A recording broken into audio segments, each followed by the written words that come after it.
हमने पीएनओ का जो साहित्य है वो उपलब्ध करवाया इसी वजह से है कि जो आज तेजो महालय, जो आज काशी विश्वनाथ, जो आज कृष्ण जन्मभूमि, इन सब के विषय में जो चर्चाएं चल रही हैं, उन सब के ऊपर आपको सारी रिसर्च सनातन हाट पर मिल सके।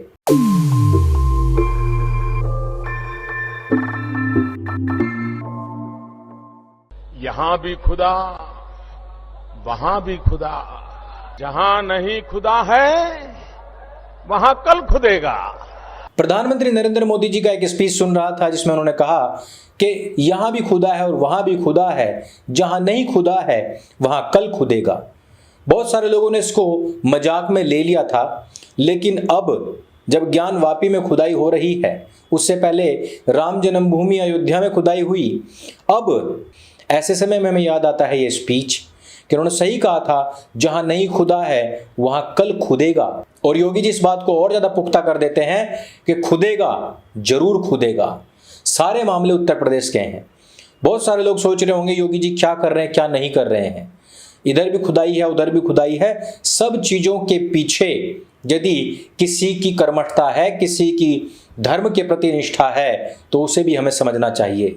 आज वामपंथी गिरोह जब भारत की लुटती हुई अस्मिता के खिलाफ हिंदू समाज एकत्रित हुआ, तो वामपंथी गिरोह क्या कह रहा है? महंगाई पर ध्यान दो, तुम अपनी बहन बेटियों की लुटती हुई इज्जत पर ध्यान मत दो। इस बात पर मत सोचो कि तुम्हारे मंदिर मस्जिदों के नीचे दबे पड़े हैं। यह बात को मान जाओ कि एक पंचर वाला फवारा उठा सकता है 400 साल पहले भी। इस बात को मान जाओ कि जिन लोगों के खुद के घर और खुद के किबले चकोर जूते के डब्बे के समान हुआ करते थे, वो लोग उस समय पर भारत में आकर के नक्काशियां कर रहे थे, वो भारत में आकर के ऐसे अद्भुत इमारतें बना रहे थे। सब मान जाओ। आज के विषय में जब हम बात करते हैं तो सोशल मीडिया पर हर एक मोमिन कहता है हमारी कुरान में ऐसा लिखा है, हमारी हदीस में ऐसा लिखा है। वो ऐसा इसलिए कह पाते हैं क्योंकि वो अपने ग्रंथों को पढ़ते हैं, अपनी किताबों को पढ़ते हैं। हिंदू अपनी किताबों को नहीं पढ़ता, और इसी वजह से मैं बार बार अपील करता हूं कि हमने सनातन हाट का आरंभ, हमने शुरुआत इसी वजह से की है ताकि आप वहां से अपने धार्मिक ग्रंथों को, अपने इतिहास को पढ़ सकें। हमने पीएनओ का जो साहित्य है वो उपलब्ध करवाया इसी वजह से है कि जो आज तेजो महालय, जो आज काशी विश्वनाथ, जो आज कृष्ण जन्मभूमि, इन सब के विषय में जो चर्चाएं चल रही हैं, उन सब के ऊपर आपको सारी रिसर्च सनातन हाट पर मिल सके। आप वहां पर जाएं और उसको अवश्य खरीदें। आज जो सबसे बड़ा फैसला आया है वो ये है कि सुप्रीम कोर्ट ने भी इस बात से इनकार कर दिया है आखिरकार कि अब मैं तुम्हारे कहने पर हर बार मुजरा नहीं करूंगा। क्योंकि कभी 2:30 बजे रात को आकर के बजा देते हो, कभी सुबह के 4 बजे आकर बजा देते हो। यहां तक कि जहांगीरपुरी में जो अवैध निर्माण हो रखा था उस पर भी तुम लोगों ने मुझे आकर के बजा दिया और 2 मिनट में मुझे फैसला देना पड़ा। लेकिन अब मैं कह देता हूं कि ज्ञानवापी मामले में सेशन कोर्ट सबसे पहले सुनवाई करेगा, उसके बाद विधिवत रूप से केस आगे बढ़ता जाएगा और उसके बाद मेरे पास में आएगा। दरवाजे हमेशा के लिए खुले हैं। 8 हफ्ते के अंदर अंदर सेशन कोर्ट को इसके ऊपर फैसला देना पड़ेगा। सबसे बड़ी चीज कि एक मासूम मेमने को काटकर खा जाने वाली कौम, जो लाखों की संख्या में जानवरों को अपना पवित्र त्योहार कह करके कुर्बान कर देती हो, जो दूसरों की बहन बेटियों को मार करके सूटकेस में पैक कर करके फेंक देते हो या फिर अपने ही आंगन में दफन कर देते हो, वो कह रहे थे कि ये मछलियां मर जाएंगी। बताओ भाई, पूरी दुनिया में कौन होगा जो इनकी बात के ऊपर विश्वास करेगा? ये मछलियों के मरने का हवाला देकर के ये बात कर रहे थे। कोर्ट ने कहा है कि इन सब लोगों के लिए वजू की अलग से व्यवस्था की जाए। जहां पर भी आपको यह विवादित क्षेत्र मिलता है उसकी पूरी सुरक्षा की जाए। सुरक्षा के ऊपर भी काफी सवाल उठे थे। अब बात यही है कि जो विश्वेश्वर लिंग है वह धरती के 100 फीट नीचे है, अर्थात अब इस मस्जिद का गिरना ढहना तो निश्चित हो गया है। जहां मुख्य केंद्र है उसके ठीक नीचे स्वयंभू शिवलिंग है। स्वयंभू उसको बोलते हैं जो स्वयं से प्रकट होता है, जिसकी प्राण प्रतिष्ठा नहीं होती है। अर्थात कोर्ट ने भी कह दिया है कि कार सेवक तैयार रहें, और इस कार सेवा के लिए बहुत पहले ही नरेंद्र मोदी जी ने कह दिया था कि यह जो नया काशी विश्वनाथ कॉरिडोर और ये पूरा क्षेत्र बनाया गया है, इसमें कई हजार लोग एक साथ आ सकते हैं। अर्थात जब कार सेवा करनी होगी तो यहाँ पर एकत्र होकर के उपस्थित भी रह सकते हैं। यही नहीं, कोर्ट ने यह भी कहा है कि वर्शिप एक्ट इस बात में बाधक नहीं बनता है कि जो काशी में उपस्थित यह मस्जिद है उसके मूल स्वरूप को जानने की जांच को जो बाधित कर सके। समझ रहे हैं आप इस बात को? कोर्ट ने स्पष्ट कह दिया है कि जो कार्यवाही, जो चीजें चल रही हैं वो ज्यों के त्यों ही चलती रहेंगी, इसमें वर्शिप एक्ट कुछ नहीं कर सकता है। यही नहीं, कृष्ण जन्मभूमि के विषय में भी कोर्ट ने यही बात कही है कि इसमें वर्शिप एक्ट कुछ नहीं कर सकता है। वर्शिप एक्ट जो है वो पुरानी इमारतों के अस्तित्व को जानने, संस्थापक को जानने, उसका मूल स्वरूप क्या था उसको जानने में बाधक नहीं बनता है। दूसरी बात कि जिन चीजों के विषय में इतिहास में हमें पता है उन सब चीजों में भी यह बाधक नहीं बनता है। तीसरी सबसे बड़ी चीज कि अभी यह भी बात उठी है कि किसी के पूजा पाठ पर या किसी डेमोलिशन के ऊपर किसी की गुलामी की निशानी को बरकरार रखने के लिए केंद्र सरकार को यह हक ही नहीं है कि वो किसी को इन सब चीजों से रोक सके। इन सब चीजों को रोकने का मकसद ये हो सकता था कि वैमनस्य ना फैले। वैमनस्य को रोकने के लिए कानून व्यवस्था हो सकती थी, लेकिन किसी समाज को जबरदस्ती उसके अस्तित्व से, उसकी पहचान से, उसके पूर्वजों के द्वारा दी गई जो विरासत है उससे वंचित नहीं कर सकता है। सबसे बड़ी चीज कि ये सभी की सभी जो इमारतें हैं वो 100 साल से अधिक प्राचीन हैं। जब हमने बता दिया कि महाराजा विक्रमादित्य जी के द्वारा बनाया गया काशी विश्वनाथ मंदिर, जिसको बाद में तोड़ा गया, कई बार प्रयास किए गए, यह मंदिर, इसका जिक्र ना केवल अंग्रेजी हुकूमत के दौरान आया है बल्कि चीनी यात्री फाइयान ने भी इसका जिक्र किया है।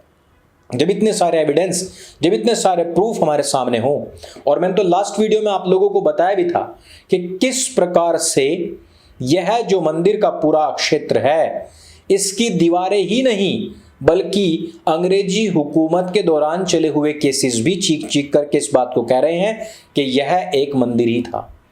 अब यहां से हम आगे थोड़ा सा चलते हैं और राजस्थान के अजमेर में उपस्थित 2.5 दिन के झोंपड़े के ऊपर भी थोड़ी सी चर्चा करते हैं, क्योंकि जब मामला काशी विश्वनाथ पहुंचा है, जब मामला मथुरा पहुंचा है, हमने शुरुआत में ही ये बात कही भी थी और पूज्य अशोक सिंघल जी ने भी यही बात की थी।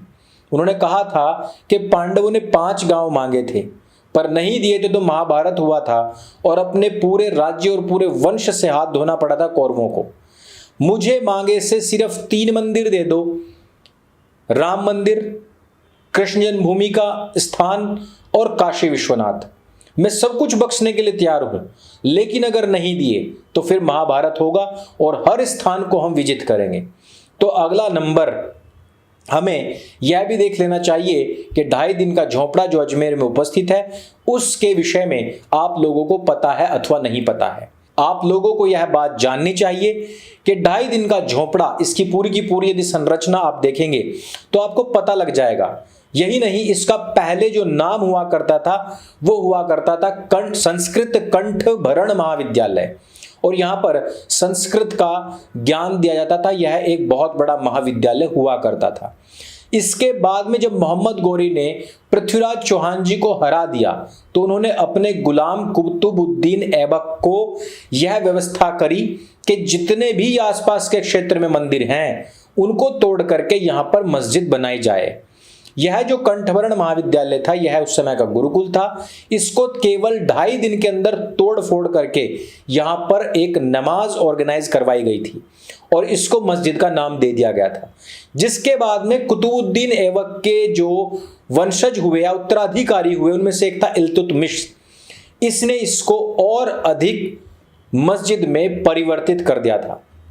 लेकिन क्योंकि उन लोगों के पास में केवल एक गुंबद खड़ा करने तक का तो ज्ञान हो सकता था, लेकिन इतनी नक्काशी करने का और इतना वास्तुशिल्प उनके पास में नहीं था, इसलिए उसको नष्ट करके दोबारा तो नहीं बना पाए, लेकिन तकरीबन 60 मंदिरों को तोड़ करके, जिसमें कि जैन और हिंदू दोनों मंदिर थे, उनको तोड़ करके यह पूरा का पूरा क्षेत्र दोबारा से निर्माण किया गया था, जो आज भी खंडर के रूप में हमें दिखाई देता है।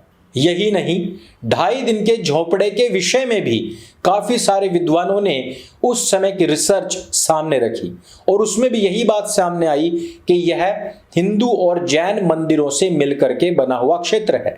ठीक उसी प्रकार से जिस प्रकार से कुतुबुद्दीन ऐबक और इल्तुतमिश ने कुतुब मीनार के क्षेत्र का निर्माण हिंदू और जैन मंदिरों को तोड़ करके उसके मलबे से किया था।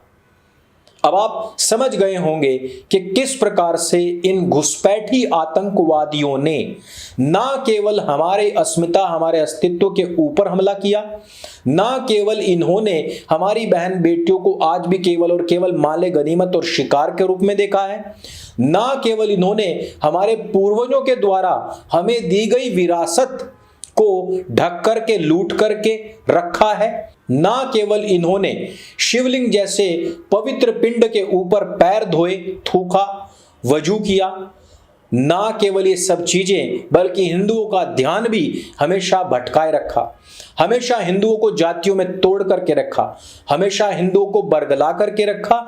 और आज भी वो क्या कहते हैं, अगर हमने ताजमहल ना बनाया होता तो तुम दुनिया को गोबर ही दिखा रहे होते, कहते हैं ना इनके बच्चे आजकल।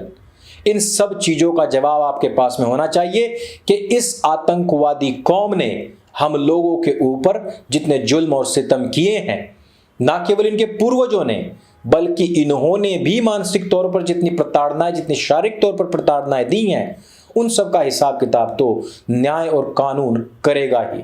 आपकी सहिष्णुता को मैं प्रणाम करता हूं, लेकिन शस्त्र और शास्त्र के लिए भी मैं हमेशा आपको प्रेरित करता ही रहता हूं। ये वीडियो अगर आपको अच्छा लगे, जानकारी से भरपूर लगे, तो इसको सबके साथ में शेयर अवश्य करें। यदि थोड़ा भी स्वाभिमान जागृत होता है तो इस चैनल को सब्सक्राइब करना ना भूलें। सनातन हाट आपकी सेवा में हमेशा उपस्थित है और सनातन सेतु आपके लिए एक बड़ा सरप्राइज जल्द ही लेकर के आने वाला है।